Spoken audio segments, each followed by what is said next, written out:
I wonder if the Wright brothers could have imagined the transformation of aviation from a manned bi-wing aircraft to an unmanned drone.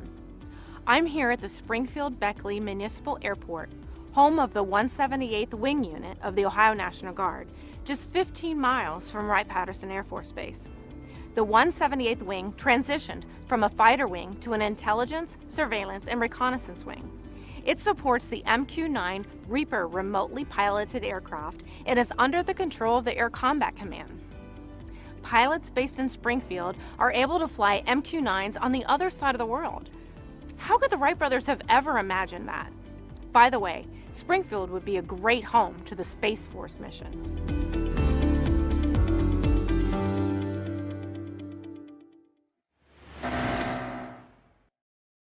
Well, good morning. I'm retired Colonel Wade Rupert from the United States Air Force and now with Telos Corporation. And I am truly humbled and honored to moderate today's panel, comprised of such a talented and seasoned set of United States Air Force expeditionary cyberspace communicators. When we first started talking about the Wright IT Summit, I wanted to make sure as a moderator that we had the point of view of the warfighter at the tactical edge. As acquisition and defense industrial base members think about supporting the warfighter, it's imperative that we think of those people first.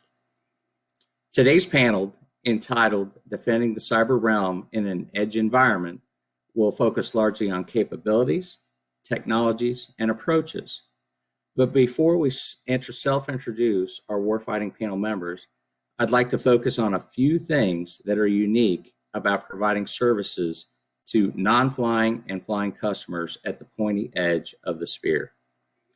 Typically, we think about the tactical edge as being located overseas, but repeatedly in recent times, the edge has quite often been co-located with first responders and government support agencies, such as FEMA, the Department of Homeland Security, the emergency management agencies, and the U.S. Northern Command. They provide customers with their disaster relief services within the 54 states and territories. In many instances, the effects of weather-related events, such as CONUS-based hurricanes Katrina, Rita, Wilma, Gustav, Harvey, and Michael, and the 2017 hurricanes Maria and Irma in the Caribbean, have provided as many challenges requiring adaptive and resourceful responses to quote-unquote military operations at this pointy end of the spear. Even as we speak, right now, we have Hurricane Delta formulating out in the Gulf Coast. When the entire southeastern western range was absolutely decimated in 2018, we had things at Tyndall Air Force Base absolutely obliterated and could have been at a tactical edge, and were, in fact, at a tactical edge. The U.S. Virgin Islands and Puerto Rico were decimated and flooded in 2018. Again, when you're supporting things for the 54 and the United States on the home front, your customers can be as, if not more demanding than if you were at the pointy edge of the spear. Keys at the tactical edge are a strong IT infrastructure and an initial support plan. We have things out there with copper, fiber, and engineering installation squadrons, as well as combat communication squadrons in the United States Air Force, provide those first initial communications that can last anywhere from 48 hours all the way up to 6 to 9 months. Those units are organic capability units, meaning they are self-sustaining. They require no power. They bring everything with them in the way of power. They provide the transmission links. They provide the circuits. They provide the ComSec. They provide absolutely everything that you would expect and have on your desktop computer sitting at your office at, say, a Wright-Patterson Air Force Base. These great Americans are on a 72-hour response time and can be anywhere in the world on short notice to provide world-class communications. What does the term organic really mean? It really means being self-sustaining and self-reliant for up to for an immeasurable amount of time. When we think about the tactical edge, when we think about the communicators that provide our services, about 94% of all the organic infrastructure capabilities are provided by Air National Guard Engineering Installation Squadrons. That is all the fiber, all the copper that you would have at any location in the world. The Air National Guard and our active duty counterparts at the 85th provide that organic infrastructure, basically the highway which all the data, all the voice, and all the services flow by. Additionally, about 65% of our capability in the combat communications arena comes out of the Air National Guard. That is the United States Air Force provider, in addition with the 5th Combat Comm Squadron and our brothers and sisters over in the USAFE and European Theater at the 1st Combat Communications Squadron. Some last thoughts just before we meet the panel. What's really important at the tactical edge is that they may be deployed and positioned at only a dirt landing strip. Things like water, fuel, and a good common ground are critical to being successful at the tactical edge. When you think about things as us this year, and every American household has come to rely on these items, things that make things bearable, especially at the tactical edge when you're out there in about a 4x8 living condition space between you and your next door neighbor, sanitizing wipes, toilet paper, water, all common mindset items for unit and members that are at the tactical edge. Protective equipment is paramount, and items like parachute cord, nylon rope, shower curtains, batteries, coffee, having a grill with your package, a football and a frisbee, as well as maybe a set of cornhole boards can make all the difference in the world when you're out in the middle of nowhere for months on end. Velcro, duct tape, and tie wraps, shower curtain rings, those are all other things that you would think about.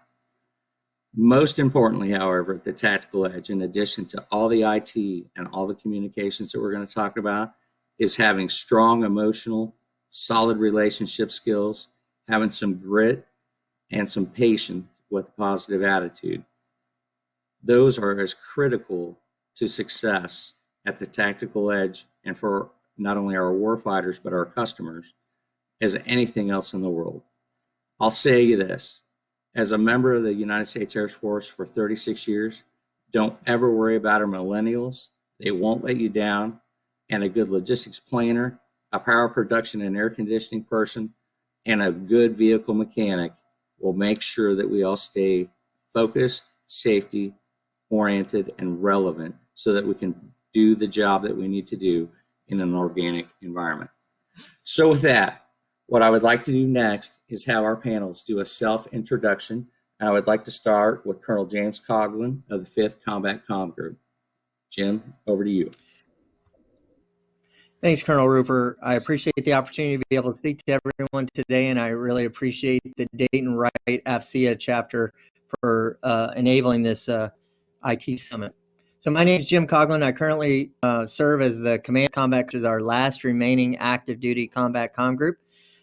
We are comprised of 2 combat comm mission squadrons, which is one half of the active duty combat comm mission squadrons, and we have 1 combat comm support squadron, which is the only total force combat comm support squadron in the United States Air Force. I've been in the Air Force for just over 20 years. I've been a communicator for 19 years of that time. I've served from the squadron all the way up to the combatant command level and headquarters Air Force level. As a squadron commander, I served as a member of the 85th Engineering Installation Squadron, which, as Colonel Rupert alluded to, is our last remaining active duty EI squadron. And now I just joined the team here at the 5th on 1 July, which was our 64th birthday of our organization. My previous assignment to this, I served as the Air Force's Central Director of Communications and Headquarters Chief of Staff. So there I served as the purveyor and senior cyberspace enabler for the command under US CENTCOM for all air power in the US CENTCOM AOR. That's a brief introduction of me. I'll turn it back over to Colonel Rupert. All right. Next, technology always has its challenges, and today we've hit one of those challenges. So next, via phone this morning, we're going to have Colonel Francisco Dominguez of the 251st Cyberspace Engineering Installation Group. Go ahead and give a self-intro on himself this morning. Frank, over to you. Thank you, Colonel Rupert. Good morning. Dayton-Wright AFCEA chapter. Thank you very much for this opportunity to come and spend some time with you this morning. As Rupi said, I'm Colonel Frank Dominguez. I'm the commander of the 251st Cyberspace Engineering Installation Group, right down the street from Wright-Patterson Air Force Base at the Springfield-Beckley Municipal Airport. And I spent my entire adult life in the Air Force uniform, starting with an enlistment with the regular Air Force right out of high school, and then transitioning to the Air National Guard to finish my education down in Texas. Afterwards, I was commissioned and spent my entire career working the infrastructure mission with E&I, which is not totally unique. Most guardsmen do that very deep in our missions. But I've also spent half my life as a professional in the civilian high-tech sector as well, with compact computers at Hewlett-Packard, doing about 17 years, and a mix of roles that include services engineering, systems engineering, internet operations, strategic marketing, worldwide program management. But at some point, I did feel the call to serve my country full time, and so I've been doing that for about the last decade. As a drill status guardsman, however, my experiences include 3 separate deployments after 9/11. In 2002, helping to build the team that built the first KAOC at IUD. In 2005, leading the infrastructure projects across Iraq. And in 2012, leading the build-out and transition of the surge infrastructure in Afghanistan. Like I said, in my current role, I'm the commander of the 251st Cyberspace C&I Group with 8 Alliance squadrons, 1 Combat Comm, and 7 Air National Guard E&I squadrons in Utah, Minnesota, Oklahoma, Texas, and Louisiana, and here in Ohio. Over. Okay, fantastic. Next, I would like to introduce one of the most wicked smart people I've ever met in my life, and I've had the opportunity to work with him a little bit over at United States Transportation Command. I would like to introduce Colonel Ivan Hurwitz. Ivan, to you. Hey, Colonel Roper, thanks you for the kind words there. I'm Ivan Hurwitz, as you mentioned. Thanks first to the Dayton-Wright AFCEA chapter. What a great effort putting this together. These are no small feats. I understand that, made all the more complex and with the current environment. So really thank you for putting together a great event. I appreciate that. I'm currently the commander of the 88th Communications Group on Wright-Patterson Air Force Base, providing IT service and airfield support to the various mission partners on the installation. I've had the opportunity to serve at base level multiple times, at the MAGCOM level, headquarters Air Force, joint, and as you mentioned, spent some time even with you at U.S. Transportation Command. Most notably, relative to our panel today, some of those times at Transportation Command doing defensive cyber ops and DODN operations, as well as I spent a year as a communications squadron commander in the AOR, providing support as we drew down our activities in Iraq. So looking forward to the panel today. I'm a career communicator, turned cyber operations officer as we made that transition in the Air Force. So looking forward to today's discussion. Appreciate it. All right, thanks, Ivan. But certainly not least, I would like to introduce Lieutenant Colonel Samantha Duccio. Samantha is very unique in the fact that she is the commander of the 269th Combat Communications Squadron, the oldest combat communications squadron in the United States Air Force, by the way, and also the Chief Technology Officer over at NASIC. So Samantha is a traditional drill status guardsman. And Samantha, I'll kick it over to you. Great. Thank you, sir. I appreciate it. And again, I echo everyone else's comments. The Dayton-Wright chapter, AFCEA chapter, thank you for putting this on. I know it's a challenge in the COVID times. And I think It's we're getting used to virtualization here and virtualizing our meetings, but it still takes a lot of coordination and sometimes outages, as Colonel Dominguez is dealing with right now. So I am the 269th Combat Comm Commander.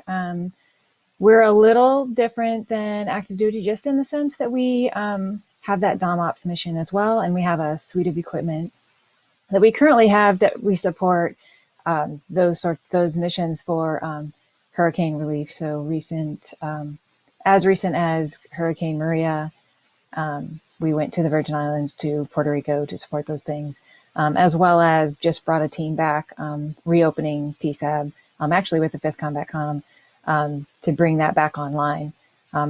So those are things that that this squadron does, and that's where we focus our energy at. And we're hoping, as we watch technology come together, that that we bring the active duty equipment and the I'll call it guard equipment together as a single complement. I think I would love to see that in the future. It'll make everybody's lives a lot easier, and a little easier on the taxpayer as well.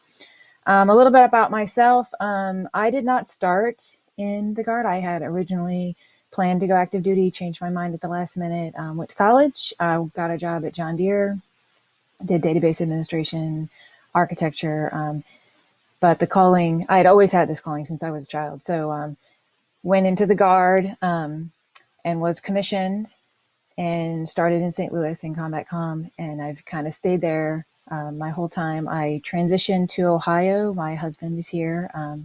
And so that's how I made it my way to Ohio from Illinois, St. Louis, and then over to Ohio, and deployed to Kuwait right as we entered into Iraq. So that was an experience. We hopefully, we'll talk through a little bit some of the challenges, but opportunities, things that we learned as we went in and had those experiences. Also did a really quick jaunt to Bahrain. Sorry, I couldn't remember the name. And then I've done support to Hurricane Katrina, Hurricane Maria, obviously, as stated. So I think that about wraps up my background. I'm obviously hard IT, always done architecture inside of NASIC. I worked OPIR as their chief architect, the overhead persistent radar. And then now I'm the CTO for NASIC. So with that, I'll pass it back to Colonel Ripper. All right. Thank you, Samantha. I had the opportunity to deploy with Samantha back in 2002 and 2003 when we were at Al Jaber Air Base. And we went from a base construct of about 1,200 people and pretty much an Air Force-centric organization. And we exploded to about 8,500 people in about 30 days, fully joint. Marines were our largest customer. And we were there with the Brits, the Aussies, and all those kind of great folks. So Samantha was amazing in our network control center, and I think the reason we were as successful as we were is because of the great people like Samantha Duccio that made things happen. All right, so let's get to the panel and to the questions. So the first question I would like to direct towards Colonel Coughlin. Colonel, what are the opportunities for the United States Air Force and to other DoD services to leverage the tactical cloud to process data on the edge? Yeah, thanks, sir. So quite honestly, I have this phrase I say, I'm tired of delivering yesterday's technology tomorrow, and I want to deliver tomorrow's technology today. And that's what tactical cloud gives us at the edge. So we need the ability to process copious amounts of data, as the other panelists have discussed, at that leading edge in the combat environment. We're going to fight away games. We don't want to fight home games. So we're going to be in someone else's backyard. We need the ability to shoot, move, and communicate and move large amounts of information to decision makers at the speed and need. And that includes leveraging advancing technologies such as cloud, but it also requires us to have resiliency baked into that and the ability under Air Force construct of ACE, Agile Combat Employment, to be able to move around the battlefield, which is not just a physical movement, it's also a command and control mechanism and methodology. And so all that requires the ability to have access to data from multiple points and for that data to be as near real time as possible. That as a communicator allows me to share loads, some of the defense of that. A security is to to spread the risk to force risk to the data across the battle. So what we need entities to do is to bring that capability to the battlefield, but it also has to be able to be managed by airmen in that environment, and not require exquisite expertise at the tactical edge, because I don't have the bandwidth in airmen or the time to get those airmen up to speed. And I can't, as I saw in my last assignment, I can't always rely on having contractors forward in the battle space, because as we saw, whether pandemically informed or nation state informed, there are rule sets that apply to contractors in a combat zone that are different, and decision calculus that is different than someone that is in uniform. So hopefully that gets to the meat of it, sir. Over to you. All right. So Colonel Herwick, being as you helped bring the cloud into United States Transportation Command for the first time, is there anything you would have, say 1 minute or less, that you would add into Colonel Coughlin's response? Yeah, so as you mentioned, spent some time doing cloud transformation or at U.S. Transcom, and one of the things that excites me the most, on top of the fact that it is more today's technology and the ability to put more compute and more storage capacity at the edge, is the idea that it's a scalable presence. So you can have the same infrastructure in the field that you have available to you at home station, when you may perhaps have a more resilient, more robust communication infrastructure and attachment to those commercial cloud environments.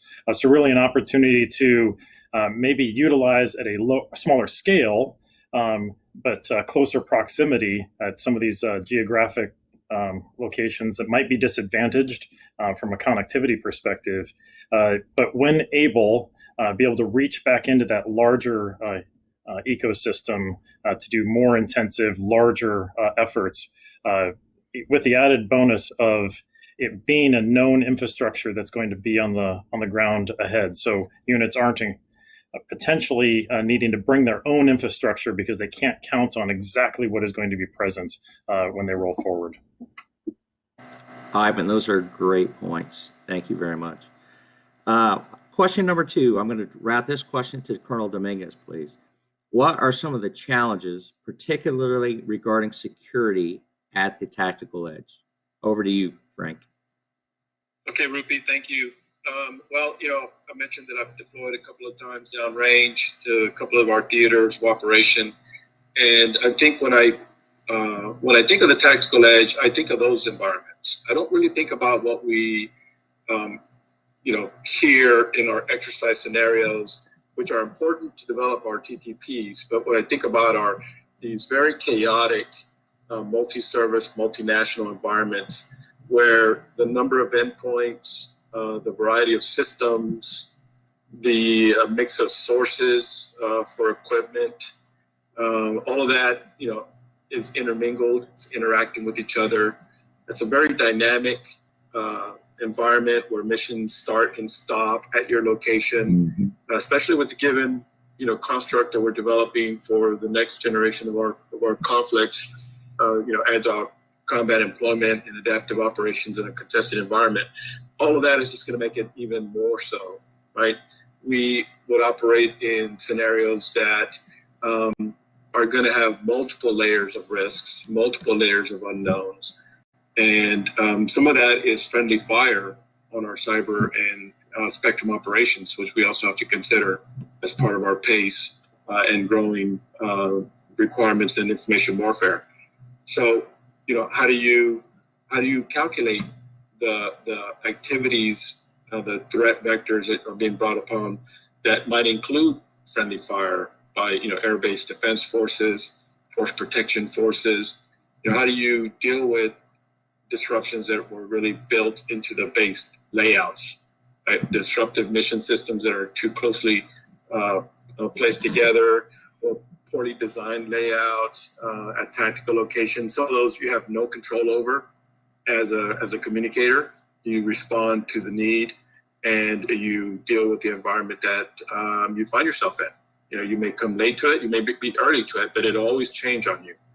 So how do we vet those new environments, especially when you're starting to add equipment in a very, rapid way if you look at what we did in Iraq in the early noughts, we had new threats that were being identified and new technologies that were being rolled out very quickly to deal with that. I don't know if anyone remembers that we used to have, we had the RF jammers, like the Duke counter RF, IED defensive pieces, the RF jammers on the the Star V and the Thor and some others that were built for convoy jamming, microwave-based items, defense systems as well. And all that contributes to the noise that our mission defense teams or cyber protection teams will be working through. It won't just be the traditional threats we think about, with phishing and spoofing and denial of service and intrusion to our endpoints, different multiple endpoints. It's all of the other. How do you prioritize the mission needs in that type of environment? Right. The questions that I would have, how do you tabletop for that environment? And who manages that cyber spectrum incident response? Right. How do you deal with integration governance? When COMI has always been a challenge, how will it work in the shoot and move calm environment that Colonel Coughlin talked about? That, when you start to look at the types of incidents that you have, there are some things that we can do in the infrastructure. We look at that as the first layer of protection to our cyberspace domain and our spectrum systems, including properly installed and terminated, properly routed and grounded, and cyberspace infrastructure properly tested, right? But the testing is yet another challenge.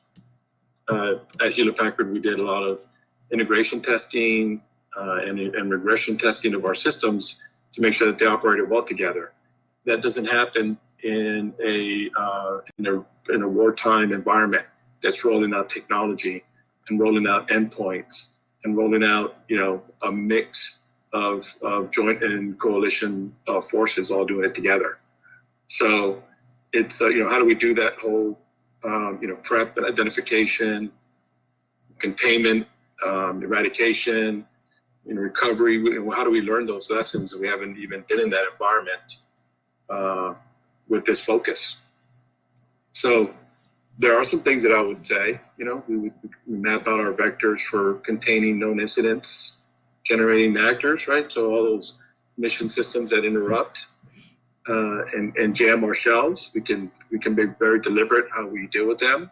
We could eliminate noise from the infrastructure or learn to operate in a very noise-rich environment, right? With very high signal-to-noise ratios. You're talking about spectrum, talking about analog communications and our PACE plans. Maybe artificial intelligence comes into play, where artificial intelligence can help us filter out the friendly interference and identify those things that are very unique and could potentially be a risk that's from a threat actor. And how do you train your mission defense and your incident response managers to operate in that environment? So those are the questions that I have. That's a very complete answer. And the AI thought process there for industry is something that I think is very interesting, Frank, that you bring up. Yeah. Being as that was such a good answer, I think what we'll do is we'll go to question 3, and we'll direct this question to Colonel Herwick, please. What is the role and importance of the U.S. government checking and ensuring vendor credentials while still attempting to provide rapid acquisition for tactical edge customer providers? And how do we keep that process agile? That, if we can get a great answer to that, will be the $64 million question today, or Ivan. Yeah, thanks, Wade. So over the next 3 hours, I'll be outlining a multi-point plan of but in all seriousness, I think what you're seeing is us move to exactly what you were hinting at. And how do we bake those credentialing and certification processes into our relationship with those vendors and into the acquisition process itself, as opposed to it being a thing that we bake on at the end, right? So we tack it on at the end, and we want to make sure that the thing that was produced is secure and meets all the requirements. So how do we do that in the process itself? Because in that process of just tacking it on at the end, we all know this. We are hurting some of the most innovative activities coming from some of the smallest vendors, right? Some of those niche vendors, if you will, that stand up for a particular use case, but just don't have the depth yet to withstand some of the legacy acquisition processes. So how do we bake that in so they understand what they're trying to get into if they want to get into that space? So you're seeing things like third-party validation, CMMC, all of these processes that raise the assurance level as we go along. And we as the federal government need to become a little more comfortable with managing risk. So in many cases, we use things like the risk management framework as a more robust checklist to ensure that things are, meeting all the squares that we decide that they should be they should fill. We need to empower ourselves to make appropriate risk decisions that, given a current situation, operational need, we can tailor that risk tolerance to something that some of these other inline certification processes can help address. So really, it's a shift from what are the things that we need to check, right? And so, or about the thing that is produced at the end, what are the things we can do about the process that produced that thing that can raise our assurance level to a level that we're comfortable putting that capability into use in a particular situation. So that would be my answer to that question. Yeah, Ivan, that's a very, very solid answer. A lot of good thoughts in that. So I think what we will do is we'll head on to question 4. And thank you again for that. That was some good thoughts. For Lieutenant Colonel Aduccio, what are the challenges associated with patching at the edge and in a deployed austere location? Is it really important, or does mission sometimes dictate network availability over compliance? Thank you, sir. Yes. So I guess I look at it as 2 primary challenges related to patch management today, hoping to take advantage of some of the tactical cloud. I think will help minimize some of these problems potentially. But when we go to a forward location, we generally have smaller pipes coming in. We layer them, but they all tend to be layers of smaller bandwidth, right? So when we're pulling patches down, we're going to compete for that bandwidth with mission operations. So one, making sure that when we do that, we're not impacting the current mission happening. And then the other side of that is that actually implementing those patches and understanding the impact of that implementation. Going to deployment actually to Kuwait, right before we're going into Iraq, we had a ton of patches coming down. And we would every day go to the AOC, and I would talk to the AOC chief, and I would say, these are the patches that we have. It should take roughly this period of time, right? We would rack and stack it on.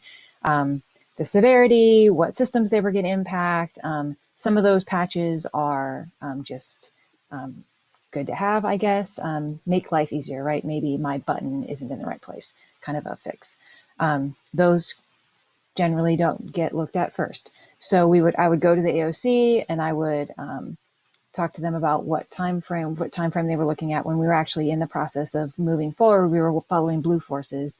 So understanding that there was a imminence of what is happening on the ground and then what we need to try to take care of, and what the severity was and what the impact was every single time. And then the effect of that would be if the patch was bad, which did happen. We had this strange thing on base where we had brownouts in different sectors of the base, and we had to roll some patches back. That was then the same conversation of that we're going to hit these places first, and coordinating that with the mission. So going back to, is it more important? Compliance is a requirement and it's going to help us all. Balancing that with the mission is a requirement anywhere you go. So at the edge, we tend to move a little faster. The other challenge is we have some inconsistent baselines. So depending on where you go, if you go to a base that's been there for a while and we haven't pulled out some of the older tactical comm layers, and we've put fixed comm on top of them, that causes additional challenges to both patching, as well as even removal of that equipment, which would come later. But then we get a little unique, right? So when you're in a tactical environment and you have to make the mission go, sometimes we have some unique fixes. And then after you get through 1 or 2 rotations, the knowledge that that fix is there is not known. So then you kind of run into those traps sometimes and you have to undo those.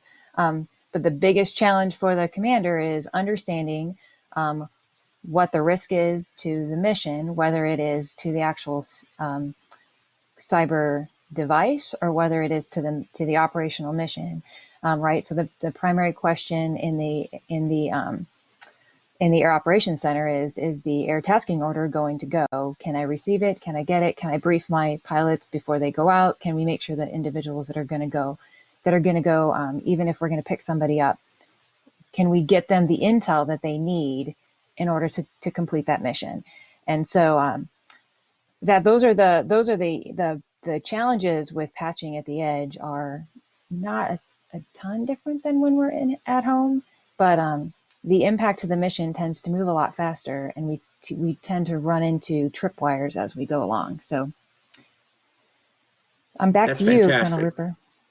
That's fantastic. I mean, I would submit that authorized service interruptions across the board, whether it be patching or any other kind of activity, maintenance, whatever it might be, really make big decision points that are magnified at the tactical edge, because you are definitely impacting flying mission if you make bad choices. So I think that's a fantastic answer, Samantha. So thank you. Next question, I would like to direct back to Colonel Toglin this time.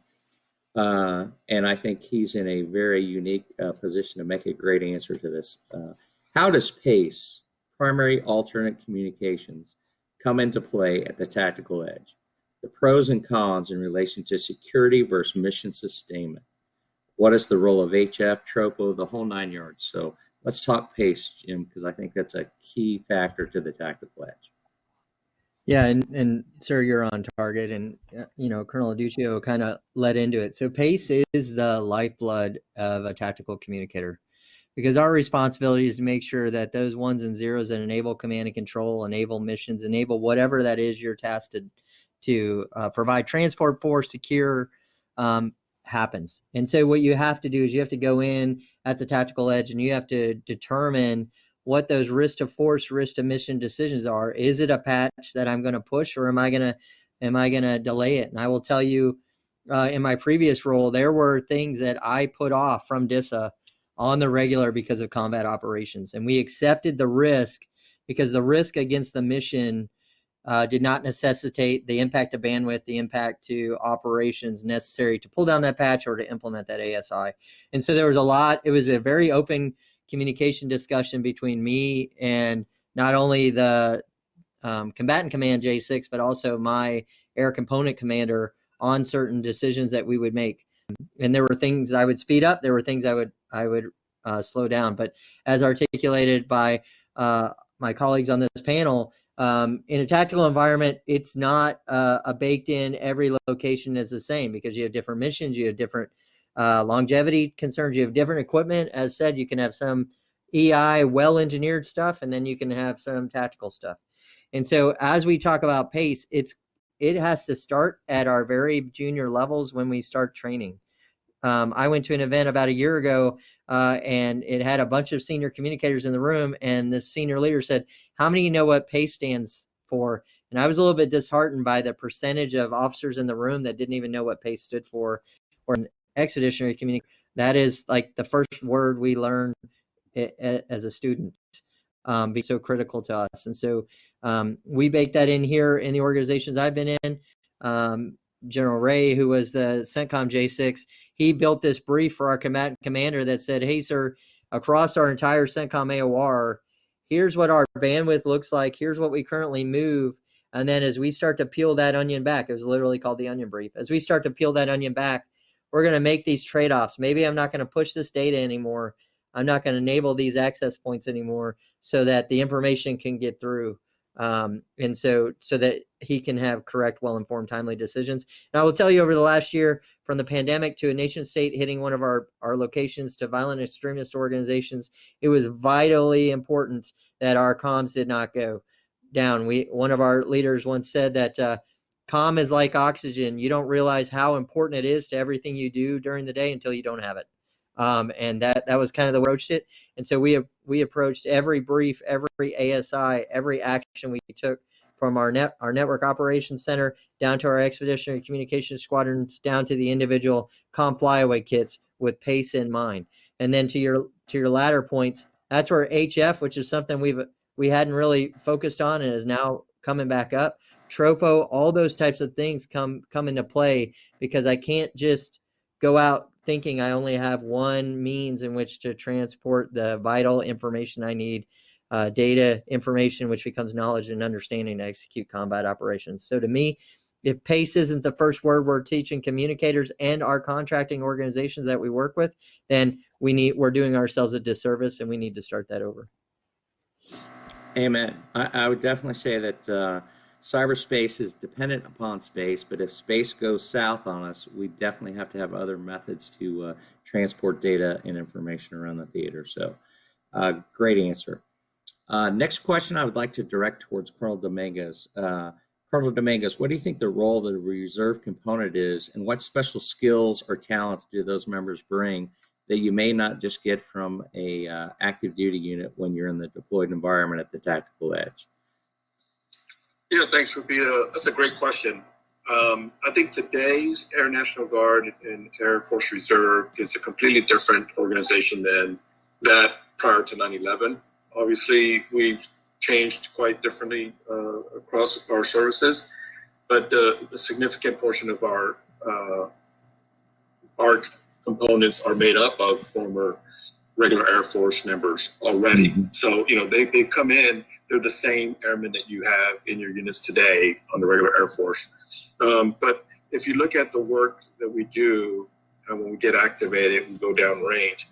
I would say the most effective work that gets done is done on the ground, and not back at the rear with all the monitoring and all the different different support locations that we have away from the front lines, away from the tactical edge.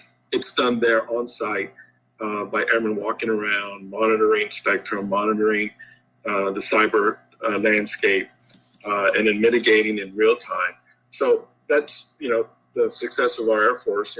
We developed as leaders to know that to enable success, we have to have a diverse mission force. And that is what our component brings to the fight. It's a very diverse mission force in all aspects. We bring a different set of cultural and technical capital because we are in different lives day to day, and we have experiences that add that richness that we need at the tactical edge. We've got first responders. We've got defense contractors. We've got, other public servants, people that do risk analysis real time on the outside, do cyber program management that lead at a very high level. And they put their uniform on, they go to the tactical edge, and they bring that different mission and life experience to bear. And, that's where we get, tremendous amount of goodness that comes out of it. Deep experiences within our particular missions also come into play, right? I mentioned how I've been in cyber infrastructure my entire commissioned life here when I joined the Air National Guard. And that is true for a great many of our drill status guardsmen. A great many of our members have very long times in their